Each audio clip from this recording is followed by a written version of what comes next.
हा भाई. मराठा आरक्षण राज्य सरकारने नव्याने दिल्यानंतर मला अपेक्षा होती, कल्पना होती की ज्यांचा कुणाचाही संबंध नाही ते सातत्याने मराठा आरक्षणाला विरोध करतात अशी मंडळी पुन्हा एकदा कोर्टात जातील. तसंच आज घडलं.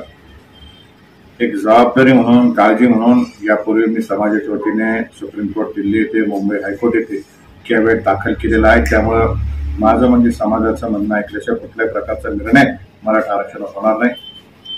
काही मंडळी आज कोर्टात गेली आणि त्यांनी मराठा आरक्षण रद्द करा अशा प्रकारची मांडणी सर्वोच्च न्यायालय, उच्च न्यायालय मुंबई येथे केली. कदाचित ते सर्वोच्च न्यायालयामध्ये पण करतील, परंतु मला विश्वास आहे ज्येष्ठ विधी तज्ञांना सोबत घेऊन मिळालेलं आरक्षण टिकवण्यासाठी मी प्रयत्न करेल. सरकारने सरकारची जबाबदारी पार पाडावी. ज्या हक्काच्या गोष्टी टप्प्याटप्प्याने मिळत आहे त्या टिकवण्याचं काम समाज म्हणून माझं आहे, आमचं आहे आणि निश्चित ते आम्ही करू. आणि माझी राज्यातील सर्व राज्यकर्त्यांना विनंती आहे, आव्हाने आपण एक मोठाने हा ठराव केला, याच्या जबाबदारीचं भान ठेवून आपण सर्वांनी प्रयत्न करावे. कुठल्याही कोणाचा संबंध नसणाऱ्या लोकांनी विनाकारण याच्यात निर्माण होणे ही जबाबदारी देखील राज्यकर्त्यांची आहे.